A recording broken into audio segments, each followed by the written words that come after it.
Are we prepared to do drawings now? I'm here. Put on your camera, Dave, and same thing with the other Dave. All right. I see Dave Phillips. Dave Manel, are you available? Yep, there we go. Yeah, I'm back. Okay. We ready to go? Thank You guys you. go Yes. ahead. I was listening to you guys talk. Did you mean we were supposed to wear pants today? I didn't realize that. I guess it's time to do the next drawings, but just before we do, I have something to add to Abel's presentation from Blue Cross. You know, if everybody listened to Abel's presentation, I found it very interesting. He talked about, did you hear him say stress causes weight gain? And if that means, if you look at me, you can see exactly how stressful my life has been. So, and also to follow up on Abel, he said another tip was you should not touch your face and your hands during pandemic, the quarantine. And I have a tip to for everybody to keep you from touching your face is if you hold wine glasses in both hands at the same time, then chances are you won't touch your face. So that's a PSA for me to you know, add to Abel's. You know, that weight loss thing or that weight gain thing, I always thought my problem was I wasn't practicing enough social distancing from the refrigerator. And so anyway, let's move on to the next set of drawings. And now, based on my list, we're going to start with chapter 781 out of Rocky Mount, and it's a $25 award. Is that what you got, Dave Phillips? Is that where we're at? Yep, that's what I have. Anyway, all right. So go ahead and pull the next name for that $25 Okay.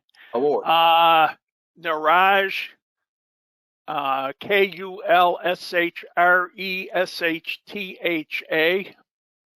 All right. I don't want to try that one either, but anyway, you will have $25 coming to you soon in the mail. Okay. I guess you could say it's part of your stimulus. And the next $25 I have is from chapter 2046, Samson Dublin. Right. And who is that going to be? Bonnie Seashore. All right.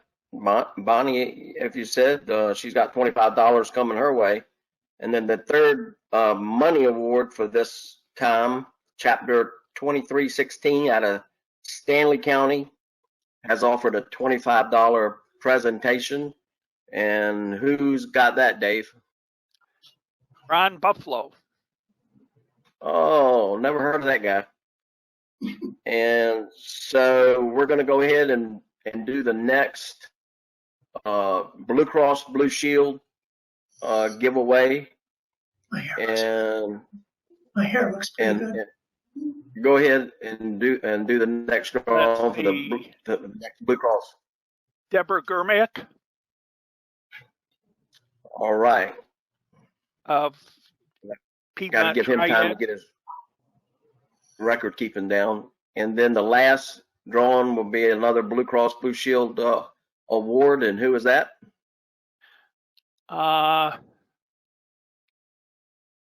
Victor Heinrich. Okay. So that's the third set of drawing giveaway, and then we'll be back. We have two more. Based on my records, I think we're going to give prizes away 2 more times. So with that, I guess it's back to you, Henry. Yeah, Dave, I've got 4 chapters here yet that still have drawings. Well, I know we do. If you want to give, where are we at? Stanley County? We just did Stanley. The next one will be Brunswick. All right, we got Brunswick, Pearl. You know, the last one is divided up into 4 $20. Right. Yeah, we've got the same list. So I just we'll want- go ahead and do 3 and 2 the next time, and then at the end, whatever's left, we'll do on the last drawing. Right. Okay, I guess now it's back to Henry. It's back to Tom. Oh, back to Tom. All right. Thank you, guys. Yes, we'll have 2 more opportunities for the drawings. I want to open our afternoon session. This is more of a business session. If you look at somewhere in the fine print in our bylaws, it says the purpose of the annual meeting is to provide training. That's what we did this morning and during the noontime period here. And it's also to conduct some business of the Federation. We're going to be doing a bit more of that in the afternoon segment here. The first thing we want to start with is the reading of the annual meeting minutes from last year, the 2019 meeting in Jacksonville. And I believe Henry has got set up to do a little poll with everyone because we're going to ask your approval to dispense with reading the 15 to 20 pages of the minutes. We don't think you probably want to go through that. So, Henry, are we prepared to do that? One moment. I just need to get to the right place here, so I give the right one. And here it is, and we have launched it. So if you click on your screen, yes, you want to dispense with it. No, you want us to read the 26 pages. If anybody needs to see those minutes or is interested in looking at them, they are posted on the NC NARFE org website. All right, we've run 27 seconds. We'll give it 30. And I think it's, having watched the voice count, I'm pretty sure who's going to go to the next round. Organizers and panelists don't vote. No, they don't. That's I just might part vote of as the a system. panelist just to dispense. Yeah, but we have 8 seconds left, and then I'm going to close it. And we have 39% of the vote in, 40% of the vote in, and time is up. And I will reveal the share. The what? The share? Share. It's I'm sharing with you the information, and it's not showing up, is it? Well, let me read it to you here. It flashed up, but then it went back to the proposed national resolution. All right. I may have done it by mistake. But the bottom line is that 42% voted and 93% were yes and 7% was no. And so the motion carries to dispense with the reading of the minutes at this time. And I thank you. Thank you. Go ahead, Dave, with whatever you want to indicate about the minutes. No, I just said that the minutes, if anyone wants to refer to them or has any questions or concerns, they are posted on the ncnarfe.org website. Under the convention section, you just can scroll down and they are posted right there. Or if anybody absolutely needs a copy, contact me and I'll be glad to send a copy to you. All right, thank you, Dave.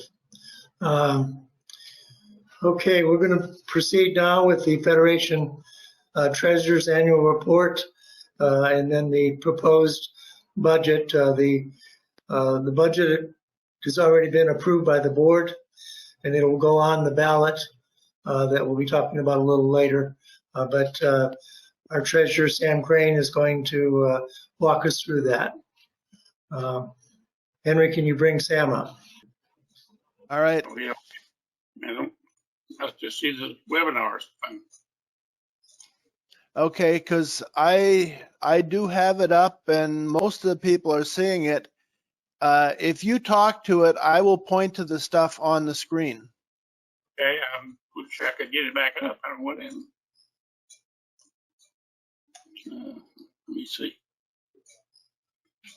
All right, this is going to be difficult because I can't see what you're seeing. But this should be the expense report for North Carolina Federation. That's correct. You have across the top the different categories that we spend money on. And then at the far right, that is the budget for 2019, 2020. What we've done this year, we had a situation after we started sending the budget out on the ballot 2 years ago, is that we were having people coming on board on the board, and they would already have money spent because the fiscal year started in May 1st, and they once we started voting by ballot, then they didn't come on board till after they'd already started the fiscal year. So we changed the fiscal year this year, and this is a transition year. Then we'll start the fiscal year. We'll be starting from now on, August 1. We've actually got 5 quarters in this fiscal year. So what you're going to see is what we spent through April 30th, from May 1st, 2019 to April 30th, 2020. And there's still 3 more months left to go.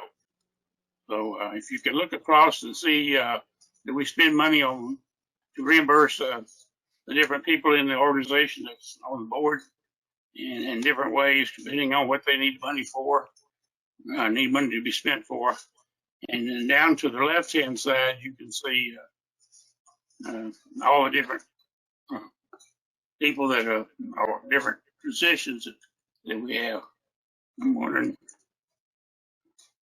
if maybe I clicked on some reason and got out of the webinar. But let's see.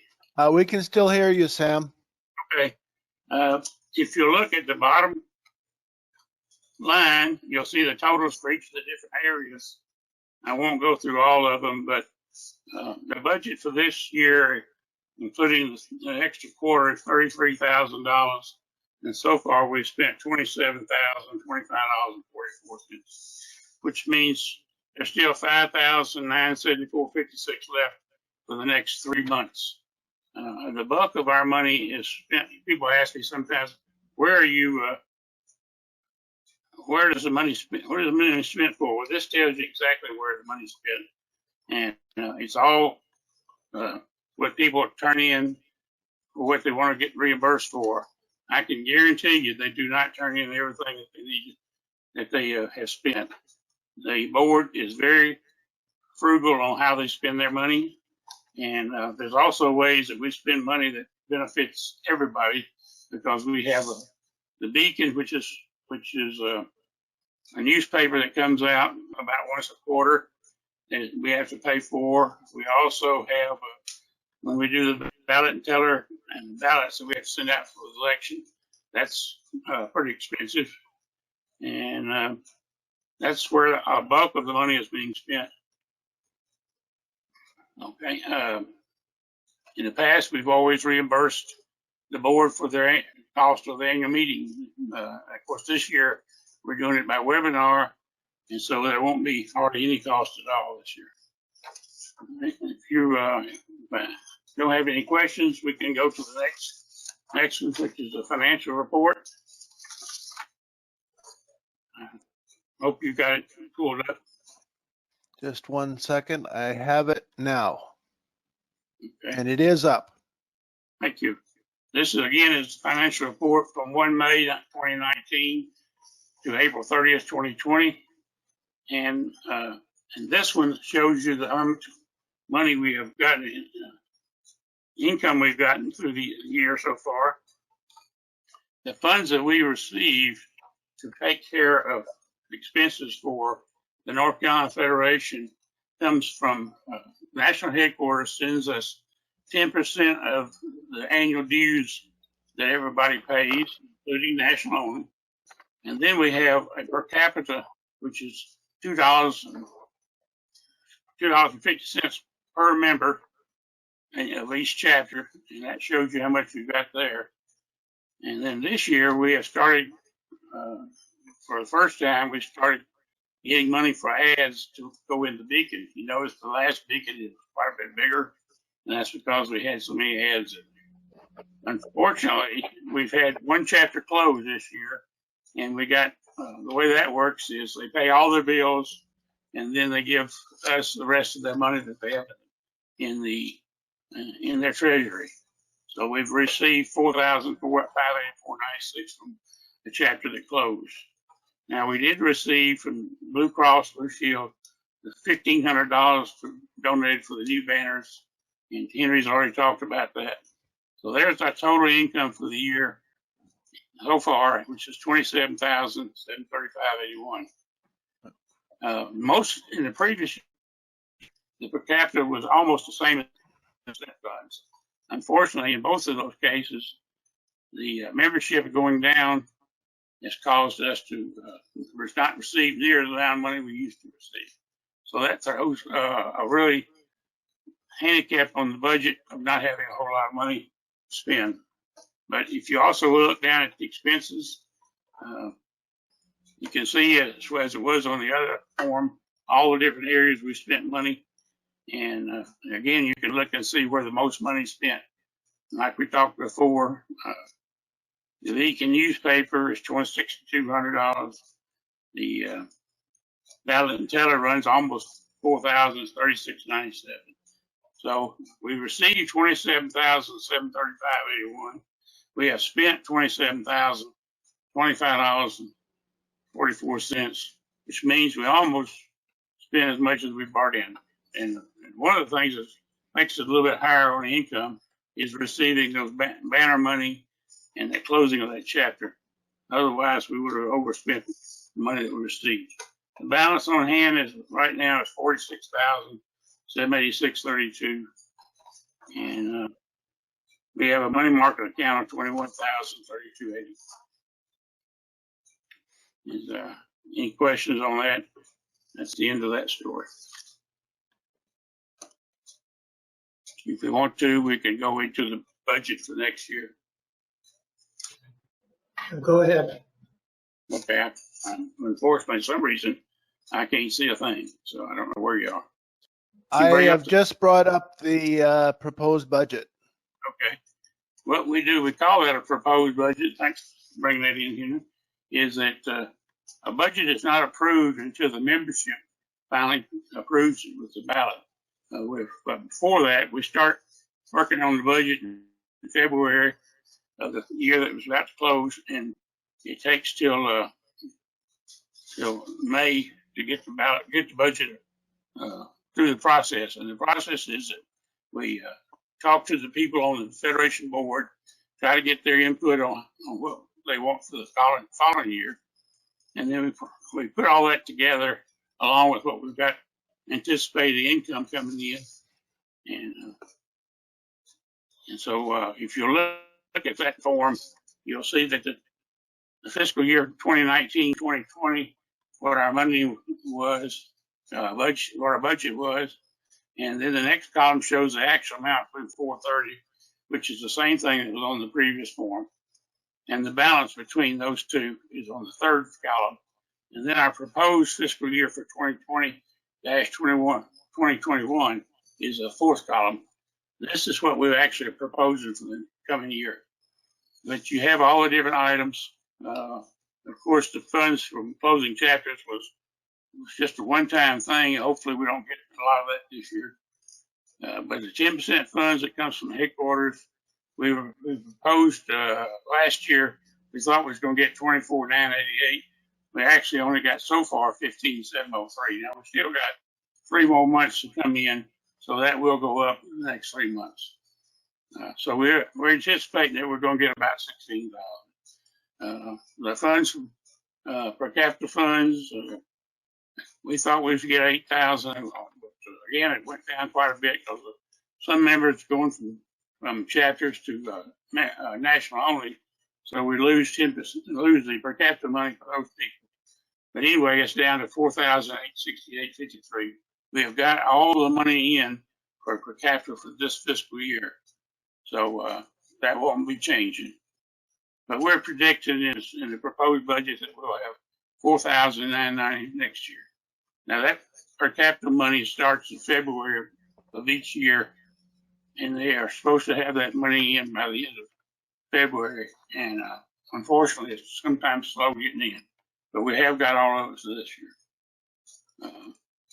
Again, we have funds from closing chapters, we didn't propose anything there because we don't hope we don't have any. I did take the funds for the ads for Beacon since we got it so late. We spent 1,075, but we've got 1,500. We think we're going to get some more, but we're going to have an ongoing thing with the ads for the Beacon. So we'll see if we get that. There is interest from the money market goes in there. It's not very much. And the donation for the banners is in there for next year because we haven't spent that yet. And then we go down to the expenses. And actually the income comes up to 24,000 versus the 33,000. Remember, we had 5 quarters in the fiscal year we're working in now. So that's a little bit more than what it looks like. Anyway, in expenses, we had to take, we had the limit of 24,000. So we took that and separated between all the different different people that they have on the board, knowing that some people will tend to spend more money than others just by virtue of their office. Our president is really our liaison between the Federation and National, so they have to spend more money than the rest of us. And I won't go down all of the different items, except you look at the second page if you want to, and you will see where we think they're going to spend money. We've got. I have it on the screen. Okay. Of course, we've got ballot and teller expenses, mailing ballots. Those are 1,700, 1,900. The newspaper, the Beacon, that's 6,000. We think we're going to be spending next year. And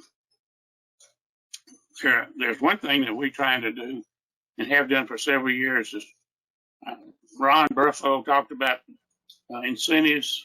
We have a dues withholding incentive, and we're hoping that that's going to continue going.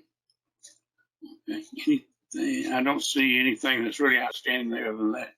And again, it comes out to $24,000 for how much we're going to think we're going to spend this year.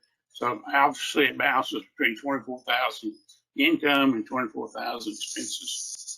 Again, a budget is what I've said before, and we'll say again, is a guide. It's not, in concrete that this is how we're going to spend it, but we don't think we'll be spending any more than 24,000, as well as getting more and more income than 24,000.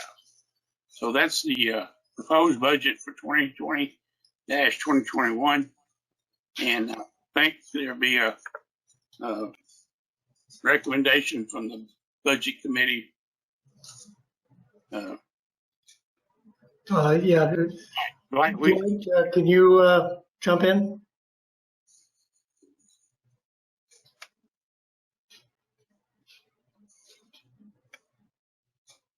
Anyway, this process has gone through the Federation Board for their approval. Then it goes to the Budget Committee for their looking at it and their changing anything if they want to or approve it.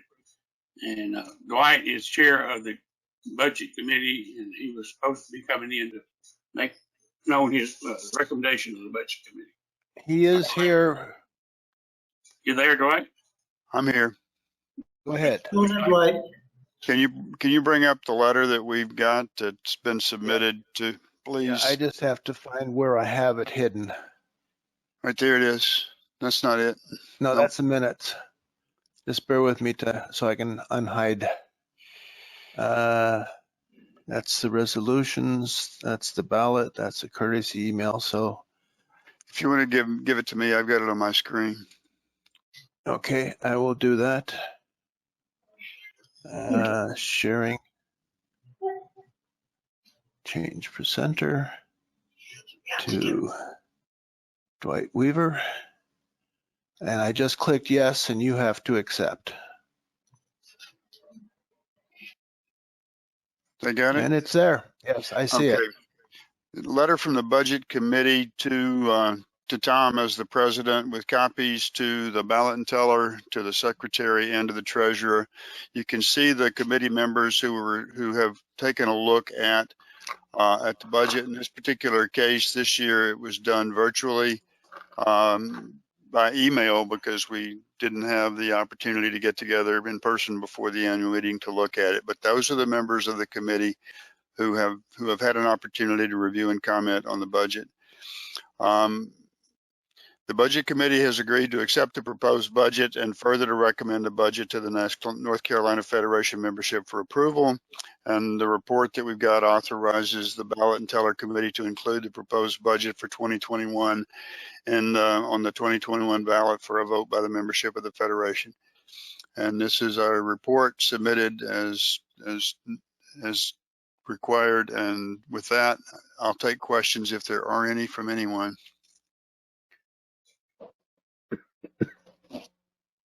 Are there any questions? Thank you.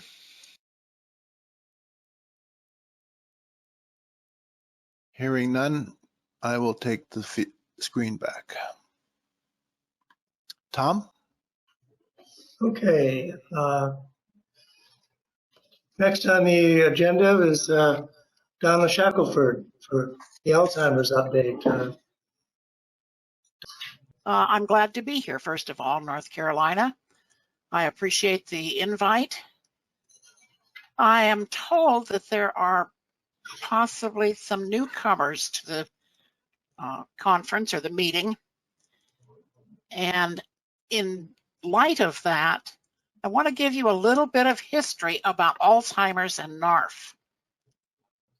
The Alzheimer's Association was formed in 1980. In 1985, NARFE joined and made the Alzheimer's Association their primary organization for NARFE to contribute to. In doing that, it was agreed that all money from NARFE would go directly to research to find a cure, well, a treatment and then a cure for this disease. We have maintained that stance and we're now operating under a letter of agreement.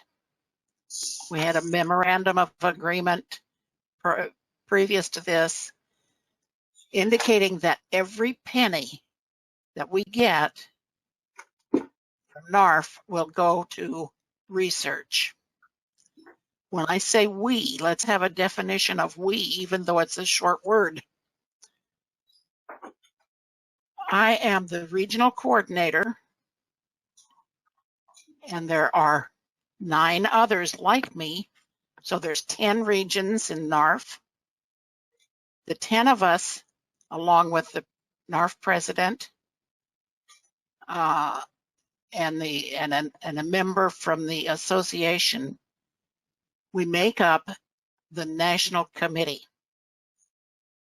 That national committee meets every year in Chicago now. And the main purpose of that meeting is to determine which researchers deserve to be sponsored by NARFE. That's what the 100% funding is for. We're given a slight briefing as to what each researcher that's been selected by the association, what their primary project is, and then we vote on which researcher deserves to get the money, the grant. In the past, we've been coming up with 2.5 to 3 researchers to receive grants because we've had $400,000 or so to utilize for this purpose. Now, with our declining membership,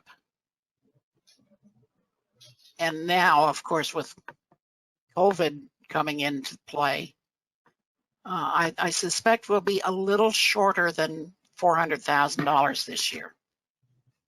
But nonetheless, we'll meet and vote and see what we can do. Now, let me tell you a little bit about what's going on with all this research. We've come to determine that people across the world can kind of be divided into some groups. Some Blacks and African Americans, some Hispanics and Latinos, some Asian Americans and Pacific Islanders, and some Native Americans. I will correct my previous statement. This is in America, across our country. But these groups of people have certain unique qualities about them. So we need to have people from each of those groups to participate in trials. Once we find a treatment that has been through many sieves to sort them down, we want to see if the research will support that particular treatment. And eventually, when we get to phase 3 of trials, we can try to test these things. It's kind of like we're hearing a lot about testing right now with COVID, and it's the same thing all over with Alzheimer's. There are currently 5.8 million people in the nation who have Alzheimer's. 47% of these are between the ages of 75 and 84. And I think that probably captures a whole lot of this audience.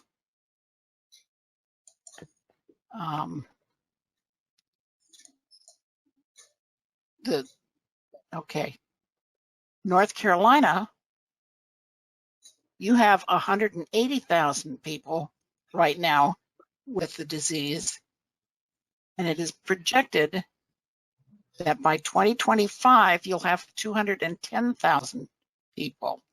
That's an increase of 30,000 people, or 16.7% increase. That's significant because I'm just comparing to 2025. Think about it, that's only 5 years away. That's not very long. Gee whiz, I've been retired longer than that. Okay, 2/3 of Americans with Alzheimer's are women. Partly because we live longer, and partly because we're the caregivers.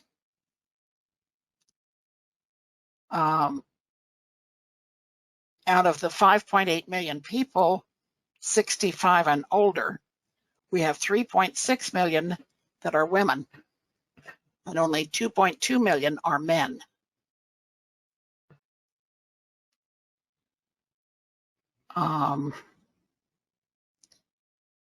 It is expected, I told you, we're comparing 2020 to 2025, and it is expected that in that 5 years, there will be 7.1 million Alzheimer's patients. That's a 22% increase. One of the reasons is because the baby boomers are coming on deck now. We're starting to make our mark.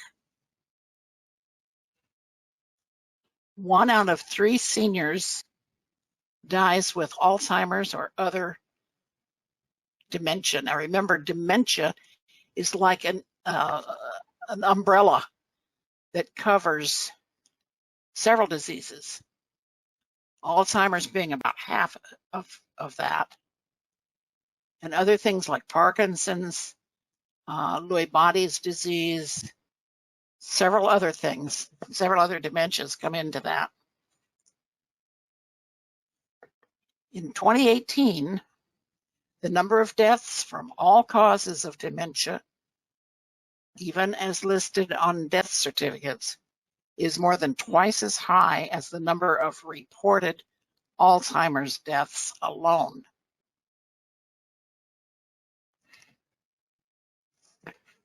Of course, with all these people having the disease, it takes a lot of care.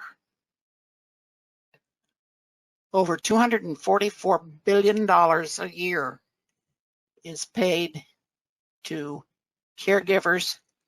It's not paid, but it's unpaid care for people with Alzheimer's and other dementias. That might be family, might be close friends, but whatever. It's caregivers who are not paid. Of course, there's a bunch more that are paid.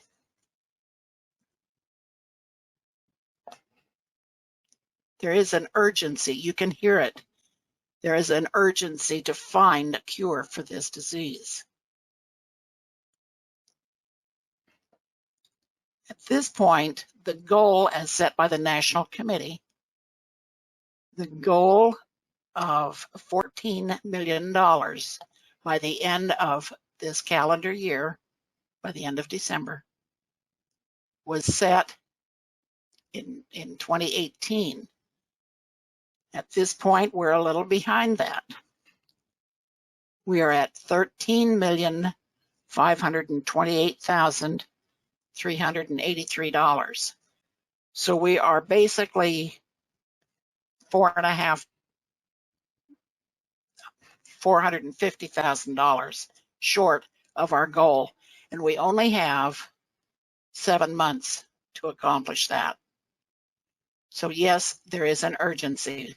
In order to meet our goal, we really have to beat the bushes and come up with a bunch of money. North Carolina, you've certainly been doing your share. You've been trying really hard. I see by statistics that you are the number two federation in the nation in your donations. And that is remarkable. I'm very, very proud of you.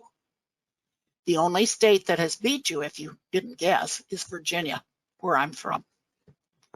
But that's not because I'm there.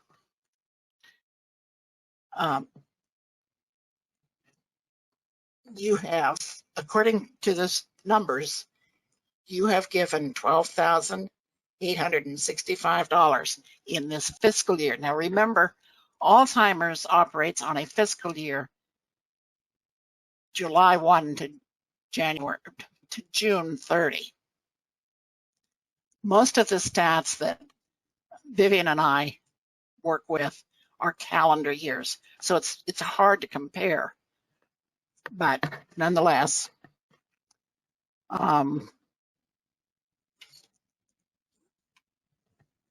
okay, I would encourage you to get your dollars and cents and empty your piggy banks or whatever.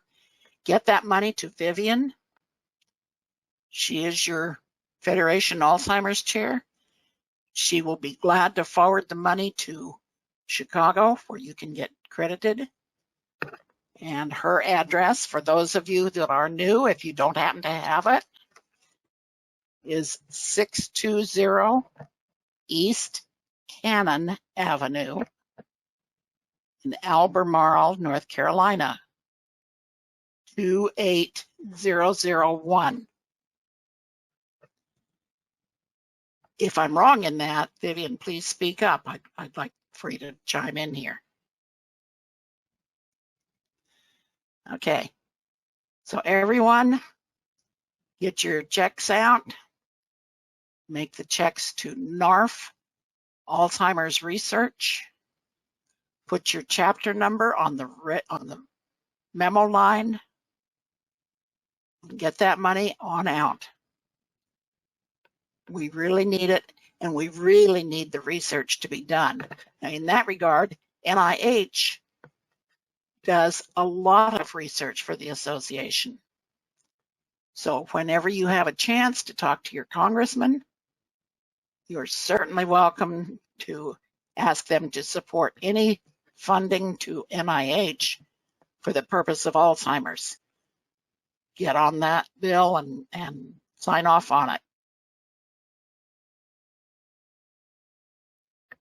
Okay, I think that pretty well concludes my comments.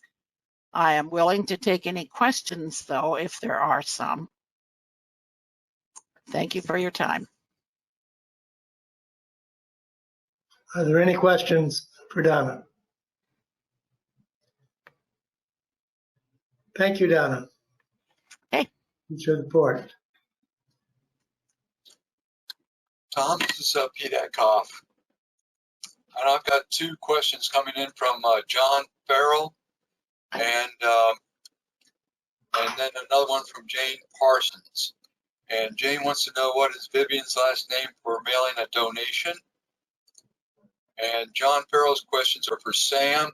And the question for Sam, how will the COVID-19 affect the budget? Where's the rule governing the leftover funds from closed chapters? Okay, could I take the Alzheimer's question? I didn't quite understand what it is that he wants to know about Vivian. It's Vivian's last name. Veer. V as in Victor, A-I-R.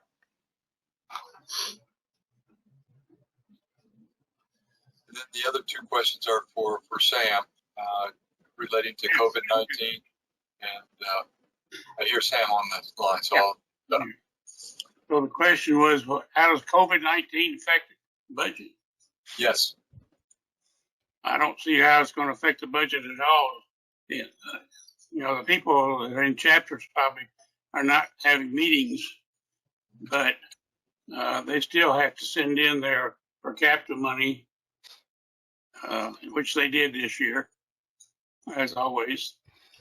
And the second question was about money left over. Right, from the closed chapters. Oh, from the closed chapter. The way that works is once a chapter begins the proceedings to close, is the first thing they do is make sure they pay all their bills.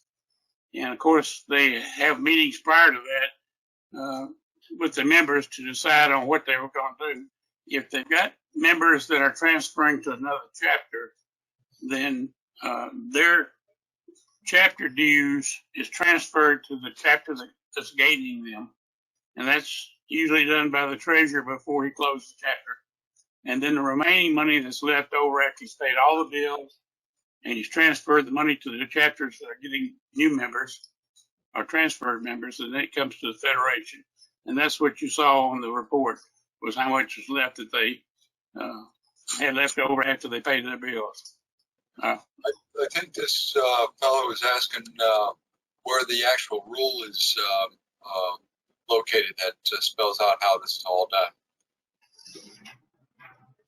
Sam, may I address that? Yes, go ahead. Yeah. It is, you can find it online, the Federation and Chapter Officers Manual, and it's in there. I can't remember the page number off the top of my head, but Sam pretty well summed it up. The monies, regardless of where the members go, if they remain in a chapter, the monies are divided by percentage to go to the receiving chapters, and remaining money stays in the Federation for those members that choose to go to national only status. The ironic thing about it is that I was in that chapter, and there was a chapter that closed a couple of years ago in the Waynesville, North Carolina area that I was in, and the money that they had left over went into the Asheville chapter for the ones that transferred, and so they ended up getting some money from Waynesville chapter. Then in turn, they've ended up having a little bit more in their treasury than you normally would have. Thank you both. Anything else? I think that's it. Okay, well, Thank you for the responses to those questions. I believe next we're going to have the legislative committee report. Carolyn London, are you able to come in? And Henry, I think there's a written report that goes with that. We'll bring it up, and I'm just making sure that Carolyn is able to speak. Carolyn, try one more time to unmute yourself. There you go. And I'll bring up the Hi. report. Thank you very much. First, I'd like to introduce the committee who worked on the legislative report with me. We had as advisors Charlie Talley, who's the national legislative person for the Federation, and John Alice, who is a Federation state legislative advisor. Theron Ramsey from Area 1 gave me help and comments. I did not have anyone from Area 2 or Area 5, but Christine Huber from Area 3 and Don Messer from Area 5. I want to thank them very, very much for all of their help. And as you can see, the report is up. I will just hit the headlights.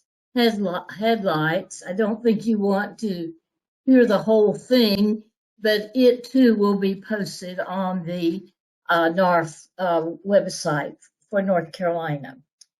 But President Trump's budget for the fiscal year 2020 included numerous proposals to cut earned federal benefits, totaling more than $177 billion over 10 years.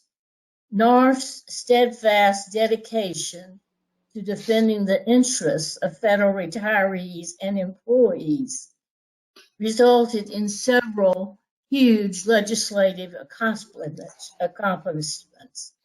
The association's advocacy efforts focused on defeating proposals that threatened to cut billions from federal benefits, improving pay rates, and enhancing benefits, guaranteeing that federal workers were made whole after the longest government shutdown in history, and protecting the integrity of the agency's functions. One of the big accomplishments was blocking the reorganization plan for the Office of Personnel Management, prevented cuts to earned pay and benefits, secured raises for federal employees in 2019 and 2020.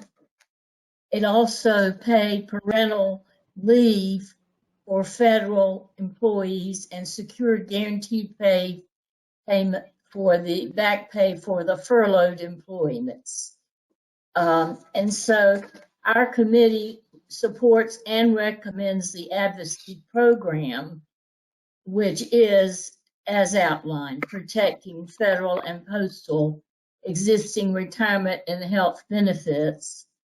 And we further support the legislative priorities for the 116th Congress to include reform of the windfall elimination provision that unfairly reduces earned Social Security benefits based on government work, more accurate COLAs for federal employees and retirees by using the CPE-I instead of the CPI-W, improvements to OPM operations, and improved integration of Medicare with FEHB. It's very apparent that we all have plenty of work to do to defend our earned pay and retirement annuities and health benefits. NARFE's steadfast dedication to defending the interests of federal retirees and employees resulted in the legislative accomplishments. I can't say accomplishments apparently, but anyway, that was one of the big things. These, of course, are the national legislative issues that some of which Tally has already talked about. We'd like to encourage all NARFE members to utilize the NARFE Active Legislative Action Center and NARFE magazines to monitor votes and to contact elected representatives concerning legislation that we support and oppose. This is a great social, physical distancing opportunity. Please share your advocacy efforts with the National Legislative Officer. Reach out to the entire federal community to email all legislators at the local, county, state, and national levels to understand, at national levels, to assure that they understand the many contributions federal employees and retirees make at each level, and to oppose across the board federal compensation and benefits reduction. And with that, then we would move on to the state. As I said, I won't read all of those. All of you are aware of the things that we support. And of course, we'd like to ensure that CDLs and SDLs are appointed and trained in accordance with approved Federation bylaws. Moving to the state legislative issues that we support would be the Bailey extension and report the actions to the chapters. We'd like to know a little bit more about what's going on with that when it happens. We urge employees and retirees to sign up for the 4th branch alerts so that to keep engaged in the efforts. We urge them also to visit the North Carolina General Assembly where all our members and districts are represented. And we'd like to contact them and encourage them to support the Bailey Settlement Extension, which the bill number, I believe right now, is HB 213. And we support NARFE's efforts to recognize Public Service Recognition Week, May 3rd through 9, and to participate in that effort by sending letters to the editors of local papers and sharing our stories about public service, and let public employees know that their dedication and hard work have not gone unnoticed. And those are the highlights of our report, which you can read in its entirety on the website when it is posted. Are there any questions?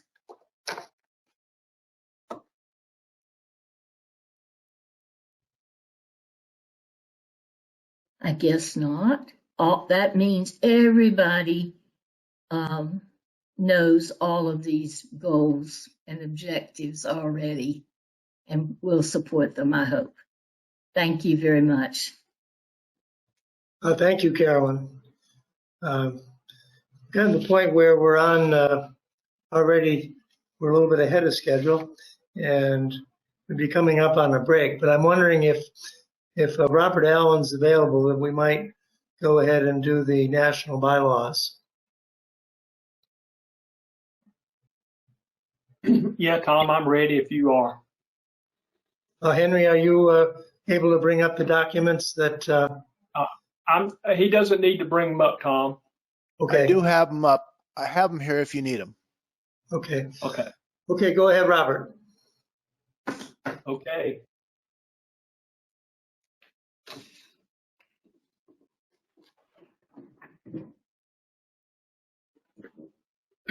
Hello again, everyone. I'm here to give you a report about the national bylaws that we'll be voting on this summer. All of the information that I'm going to present will be posted on the national website pretty soon. I can't give an exact date, but they should be up in the next couple of weeks, if not sooner.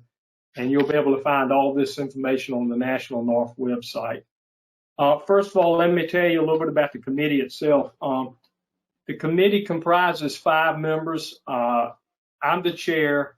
We have 2 former Federation vice presidents, one of whom is currently the executive vice president in his Federation.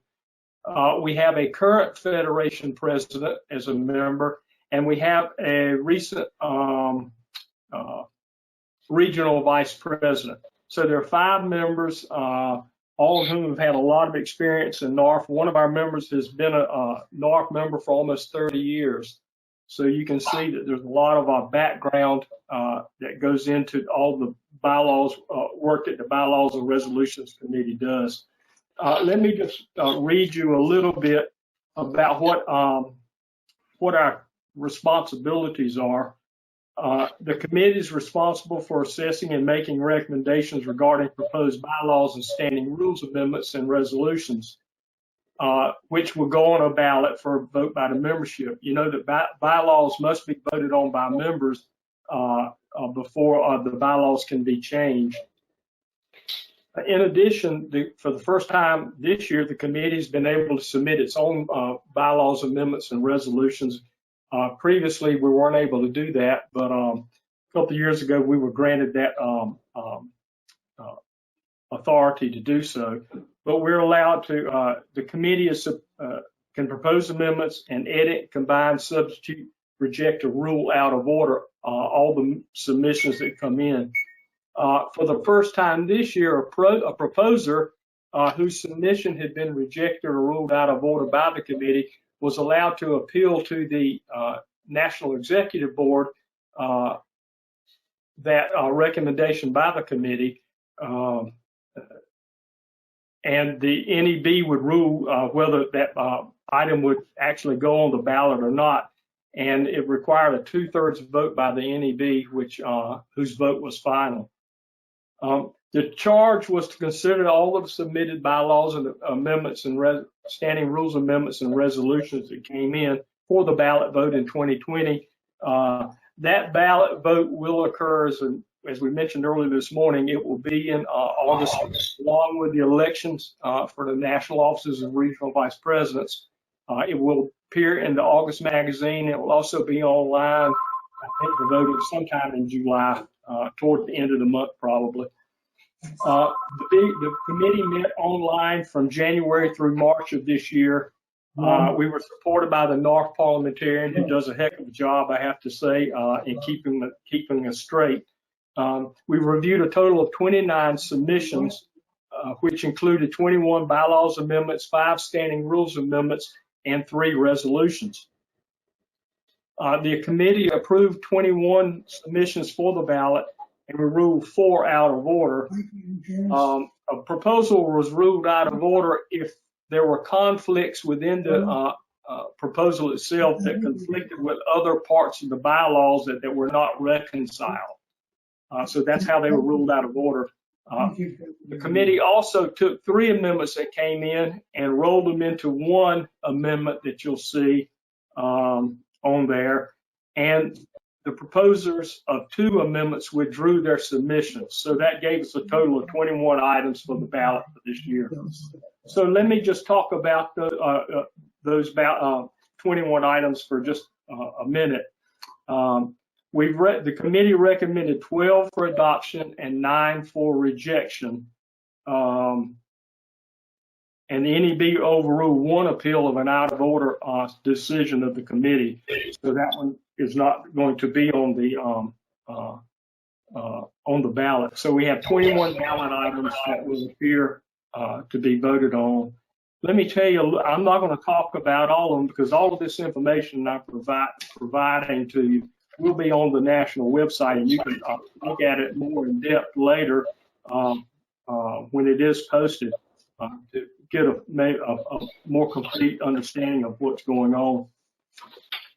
There are a few that I just want to highlight that have some major impacts for the organization.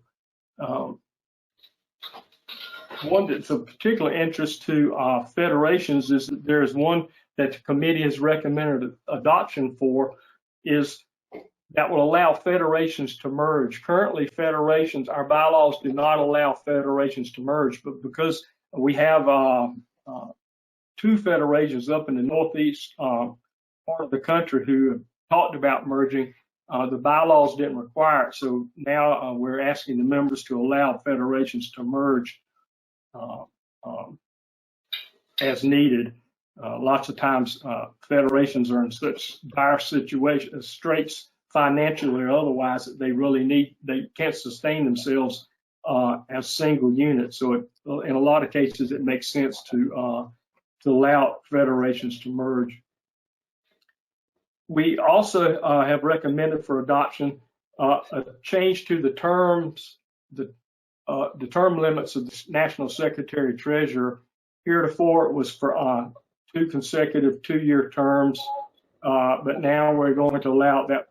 We're asking the members to vote to allow them to have 3 consecutive terms in office. That aligns them with the regional vice president term limits. We've also recommended for adoption changing the beginning date of the terms to January 1st of the new year. Right now, the new National Executive Board assumes office on November 1st, but for various reasons, such as new members coming in may not have a chance to go over budget problems and things like that and need to be looked at. So giving the additional time of waiting till January 1st just makes sense to give the new NEB members time to acclimate to their new positions. One other thing we're recommending for adoption is to streamline the executive director duties. Right now, lots of the duties are outlined in the bylaws, and to be honest, the bylaws is not the place for what amount to contractual obligations, and therefore we're streamlining that language that will make it so the executive director duties are spelled out in contract paperwork, taking them out of the bylaws. One that affects all of us as members is that there is a proposal to increase dues. Dues haven't been raised in at least 6, I think 8 years, or maybe even longer than that. Right now, currently for annual membership, it's $40. That will go up to $48. I mentioned this morning that right now, because of our membership losses, we are losing about $400,000 a year in dues. Well, it's supposed that because we increase dues we may see some membership loss. However, it's the membership committee who proposed this, along with the sponsorship of the NEB, recognizes that potential 20% loss in members, so we have to raise dues in order to help make up that cost. That's one that you're going to have to really think about. For me personally, $8 a year doesn't matter to so much, but it may affect others. So I encourage you to think about that as you weigh the pros and cons of that. Another one that the committee is recommending for adoption is on chapter payments. You know, right now, whenever a chapter gets a new member, whenever a new member joins the chapter gets 1/3 of the dues back. And what this does, it will cut that to 1/6 of whatever the dues are. and this makes that across the board. So therefore, the dues rebate for new members is evened out for all chapters in that. You'll see a fuller explanation of that on the website when you look at that. That was a standing rule amendment. Standing rule, it's numbered Standing Rule 20-05. If you're looking at it. Another one, the one that I mentioned earlier, that the committee combined 3 into 1, deals with member categories. It reorders the membership categories. If you look in the bylaws right now, it lists chapter members and national only members in that order. We're proposing that they switch that to national members first, and it also eliminates supporting members. We have right now we have a category of member called supporting members that allows members to join who hold the beliefs of NARFE and what NARFE stands for, but they don't necessarily have to pay dues. We are eliminating that based on some legal interpretation from the NARFE Council, and you'll see a fuller explanation of that, but we have to get rid of that particular category of supporting members. There are, as I mentioned, there are 9 that we have recommended for members to reject. One is about ballot design standards. This would add ballot design standards to the bylaws.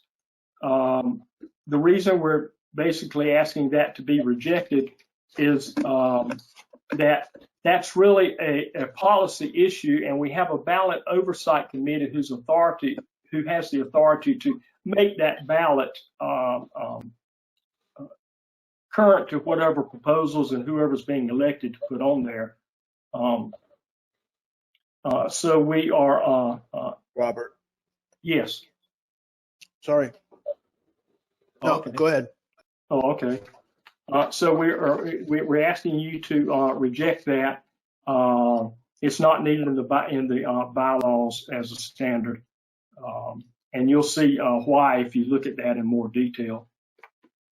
Another one that we're asking members to reject is that it reduces the number of this would reduce the number of members who can propose amendments. Right now, it says that a chapter, federation, the bylaws committee, any NEB committee designated by the NEB to do so, or a group of 20 individual members can submit amendments to be voted on. We're asking members to reject this particular one because it would equate the number of members who can propose it to whatever the smallest chapter in NARFE is. Well, we know that chapter membership data changes every day, and so at any point in time, you wouldn't necessarily know what the smallest chapter in NARFE is. So we think that's probably shouldn't be that should be rejected by the members. There was another proposal that we were asking to be rejected, and that was to add spousal members. Remember, I said a while ago we had supporting members, and we're asking them to eliminate. We're asking you to eliminate that. Well, this would add a category called spousal members. Well, right now spouses are allowed to be members, but they also pay dues. Well, under this proposal, spouses could join and not have to pay dues. Now that might increase membership, but what does it do for the revenue that we've been collecting to begin with? By having spouses as members. So we're asking you to reject that one as well. The one that may be of most interest to us is that there's a proposal to reduce the 10% funds to 5%,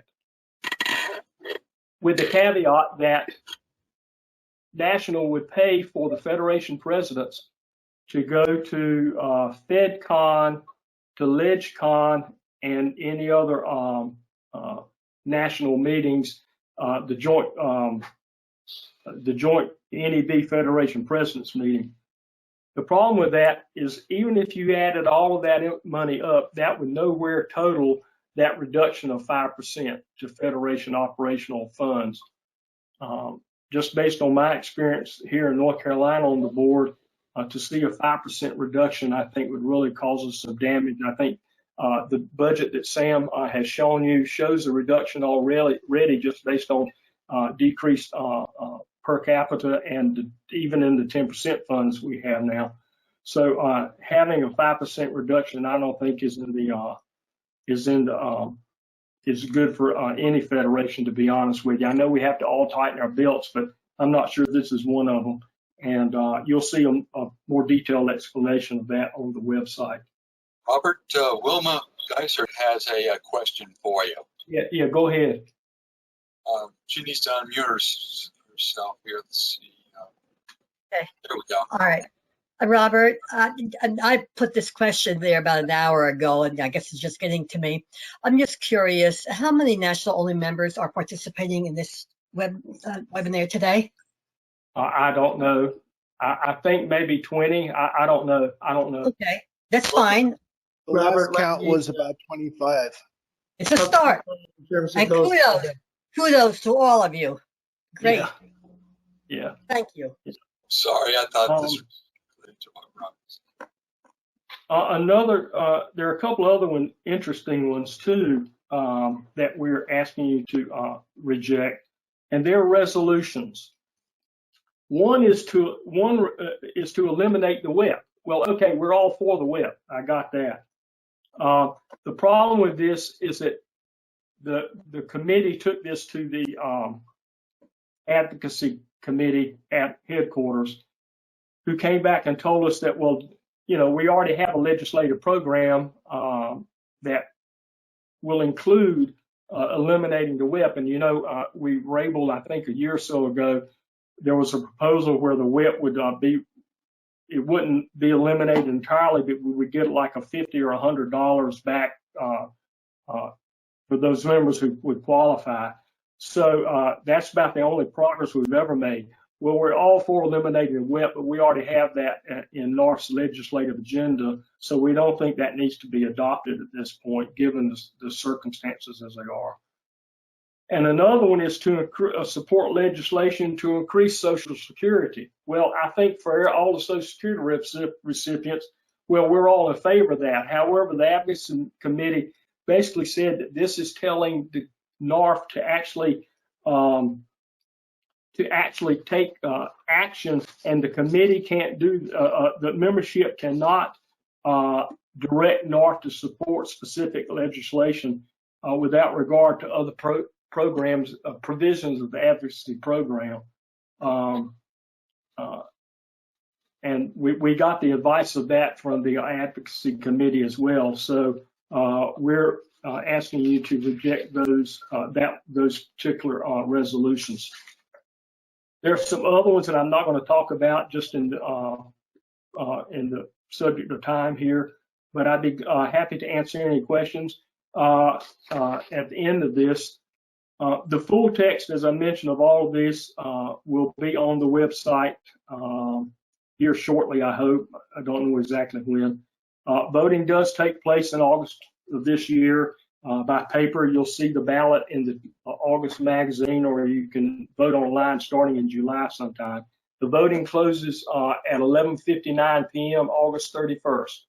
So make sure you do it before that time.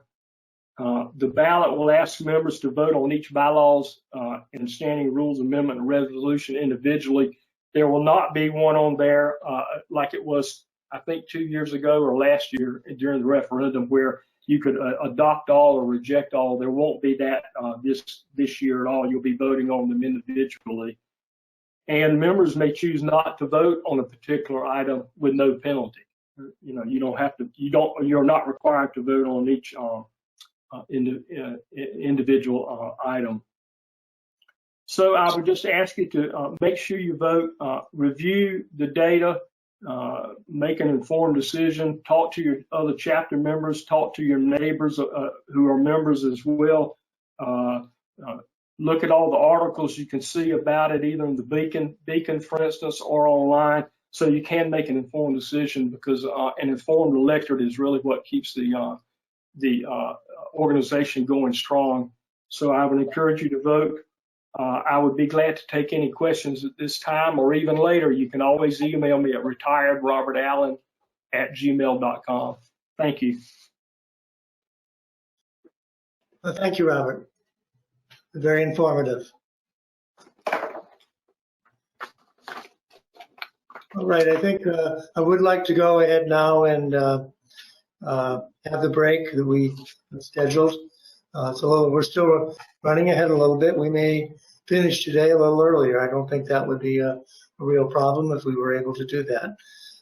So it's 2:20 right now, so let's break for 15 minutes. Program and plan.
Ben Benjamin has raised his hand along with Helen Bronson.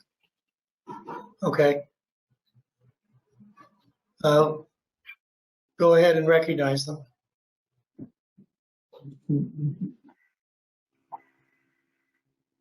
Let's see. Do you want them both at the same time? Let's see. No, get Ben, then Helen. Helen, I think, has just a question on operability, so we'll let Ben go first. Go Okay, ahead. go ahead, Ben, but I've also unmuted Helen. Oh, Well, I was just, can you hear me? Yeah, but just hold on. Ben's going to go first. Okay. I'm just out doing 5 miles of walking. Charles got nothing on me. I just hit the wrong button because it was going real quiet there. I'm good. Okay, thank you. You did a great job with the taps. Yeah. Thank you. Thank you. And again, my apologies for not having you in the closing. I saw it and then just didn't have time left to get it done. I figured you were sleep deprived. No problem. Yeah. That he Yeah. is. With 2 hours sleep last night. Yeah. Anyway, Helen. Oh, great. I can hear you. My internet crashed for over an hour. And now I'm back on, but it's only showing audio. It doesn't show the list of attendees. So how do I get back to that? Or is it okay as it is? Well, the inability to see Tom's smiling face is always a negative. I can see Tom. I can't. I Oh, don't you can see Tom. Okay, well then, Tom. Can she show her camera when she comes on? Oh. no, she can't because she's showing as an attendee. But I have to change that because you need to talk. So I am right now upgrading you to a panelist, and I'm sending you a message, and that should change everything for you back to where it was. Okay. Because I had upgraded you this morning, but then when it crashed, it took you back to the original state. Okay. Right, I think our 50. There it is. Can you see me now?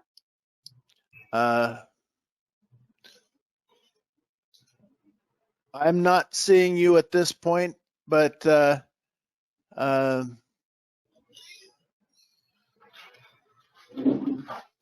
do see Tom. Yeah, you almost saw one of our cats who wanted to jump up on the. Yeah. But what we are, there we go. We see you now. All right, time's up, Tom. You're live. Okay, Helen, if you would turn off your camera for now, we'll get to the ballot process as soon as we do the bylaws and resolutions. But before we do that, we're going to have, if we're able, we're going to do some more drawings for door prizes. Dave and Dave, are you guys both available? Yep, I'm here. Yeah, I think I'm there. Very good. Take it away. All right. The next set of drawings that we have, I have, let me see my list, chapter 1894, Brunswick County. I have it as $50. Is that right? Dave, did you hear me? Is what you, I just want to verify. That's what I have, unless they intended 225s. I'm not sure, but it says 50. It says 50 on my list, so unless somebody tells us any different, we're going to give $50 away. Let's make somebody happy. Yeah. Make somebody happy on this one? Okay, sounds good. Say again? You can make it 225s if you want. I don't think it'd be a problem. It makes more people happy. Giving 225s, you got that, fine Dave? by me. Okay, we'll make it 225. So go ahead. Okay, all the right, first one is Mary Wright. All right, just go ahead and do the second one. Okay.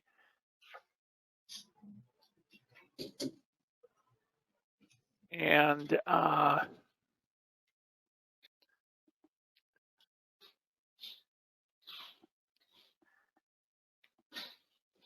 Bobby Artis. Okay, that's two $25 prizes from Chapter 1894, Brunswick County, and now we've got another Chapter 2108, Pearl Wright, with $50. So I assume we'll just split that up and do two more. Sounds good. Okay. $25, the first from Chapter 2108, Pearl Wright. Go ahead, David. Okay, Evelyn Ellis.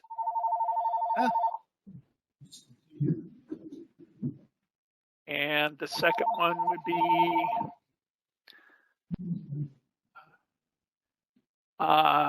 James Sears. All right.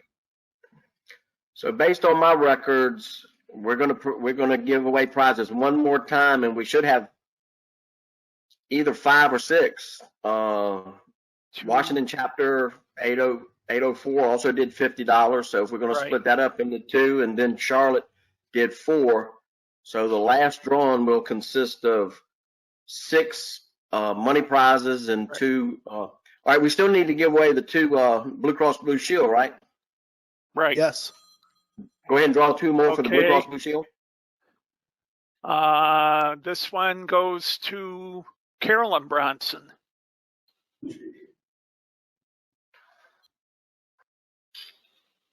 And another one goes to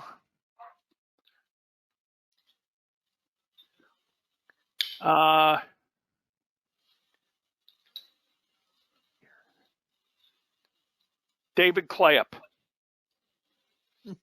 Very good. All right. So since we're ahead a little bit, this will give us on our last drawing a few more extra to give away to kill some time. Before we leave, Tom and Henry, since I have you and the privilege of asking a question, could you find out before the end of the meeting today? I was curious about the Alzheimer's donation that resulted in the request for those that had registered to donate that money or a portion of to Alzheimer's. Do we know what that bottom line donation was as a result of that request? We have no way of tracking it directly. We don't have, they were just given a number to call and make a donation. So no, we sent an email to Dave, I think, or Sam, donating their registration money. Oh, all right. I wasn't understanding your question. Sam, can you answer that?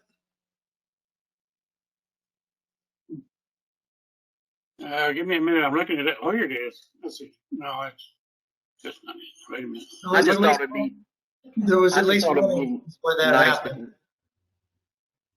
I just thought it'd be nice to know. Sam, what they're asking is how many people donated part of the registration refund to Alzheimer's. What did that total? Sam, add 35 to that because I got an additional check after yours. Do you remember what I gave you? What I sent you? I'm looking for it. Well, you can tell us by the end of the meeting. It don't have to be right this minute. If we need to move on. If some reason we can't get it by the end of the meeting today, we will get it out in a general email to all attendees. Okay. All right. Well, that's fine. I'm gonna sign off here now, and so we can continue on with the meeting. Okay, very good. I'm going to take the screen back for just a moment.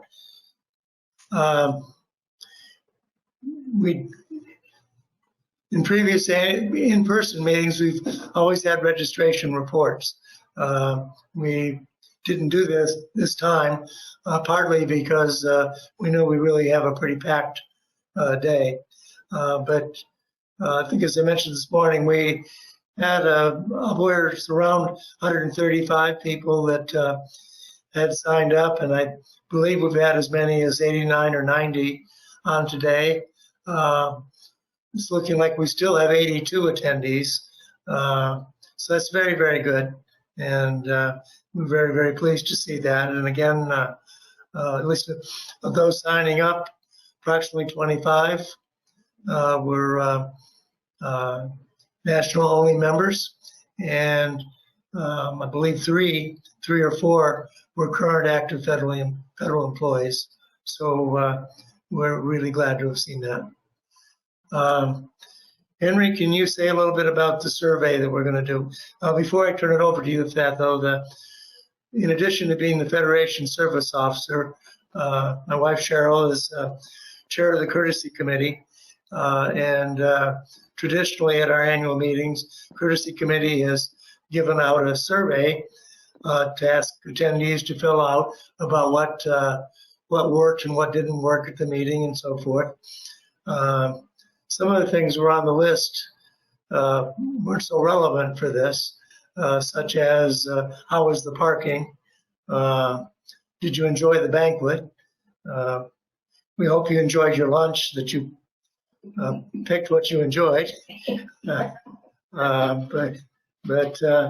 and other questions were relevant, like how did the audiovisual work? And we apologize for the few little hiccups we've had, but considering this is the first attempt at doing this, I think Henry and I feel pretty good at this point about how that's gone on. But anyway, Henry, you wanted to say a little bit about how the survey is going to work in connection with the webinar? Yes. After you have finished participating in the meeting, the GoToWebinar software allows us to send out an email to you that contains a poll. It's a digital poll, and it has only 12 questions, and you will just click on either yes or no in response, or rate something on a scale of 1 to 5, with 5 being the highest. And they're very simple questions, and it shouldn't take you more than 3 minutes. And if you want to read it twice to check your answers, it'll be no more than 5. So, go ahead. Well, to add to that, Cheryl, as chair of the courtesy committee, would be happy to have narrative comments sent to her by email. The software does not permit to do that. But Cheryl's email address is pretty simple. It's SE.Jennings, JENNINGS 1 at AOL.com. That information is in the header of the document you'll be getting. Okay, very good. Thank you, Henry. Okay, now we're going to try to proceed to bring Steve Kesselman first as chair of our resolutions committee. And then following that, Darren Rumsey, who's chair of our bylaws committee, and I will have a few remarks in between in regards to our bylaws. So Steve, if you can, Henry, if you can help Steve come forward. Yep, you're live. Okay. And I am bringing up your comment. Good. Okay. The Resolutions Committee received no substantive policy or procedural resolutions. So the members of the committee were myself, representing Area 3, Ralph, Jerry Miller, David Clapp, James Dukeman, and Julia Weaver, and Tom Jennings served as advisor because John Thompson, who was originally appointed, could not serve. We are proposing one courtesy resolution. The wording is as you see it.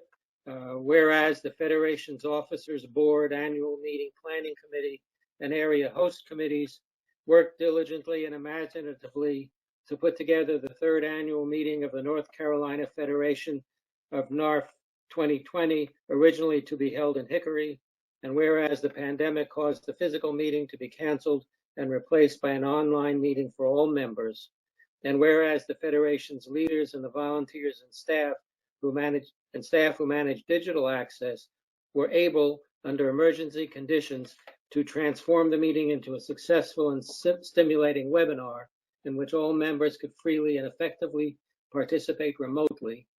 Be it resolved that the members of the Federation attending the webinar go on record as expressing their sincere appreciation to the planners and managers of both the original and the digital meetings for their hard work in making the experience pleasant and rewarding. And of course, there's no cost associated with that. Yep. I would suggest that this is the 64th annual meeting. Okay. Rather than the 3rd. The what? You have in the second line of the document put together the 3rd annual, and we're at 64.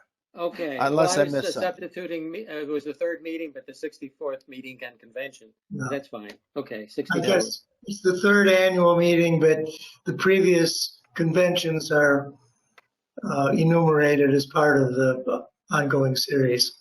But I think it's actually correct that this is the 3rd meeting rather than a convention. Yeah. Yeah. So whichever the group prefers is obviously fine with us. I bow to whichever one you like. I was not looking at it from that perspective. But why don't we say 64th? That'll make it sound more historic. And the other thing I was thinking as I was reading it just now, it has be it resolved that the members of the Federation attending the webinar, but we do have national members present who aren't members of the Federation. So I would add in a phrase for that. National members are members of the Federation. Oh, are they? Okay. All right, then that's fine. Then we'll leave Absolutely. that. Okay. Absolutely. Well, then that's it. Somebody needs to move. The committee would move that resolution. I assume. Or does the president have to do that? I'm going to consider that the resolution is accepted and it'll be published with the editing that's been discussed. It'll be part of the record of this meeting. Do not consider it necessary to take we're not very much geared up to take a vote on it. Okay. Per se. Thank you very much. Very good. Next, we're going to move on to have Theron Rumsey come up shortly. I'm going to get my camera back here. Just a moment. If you click your mic again, Theron.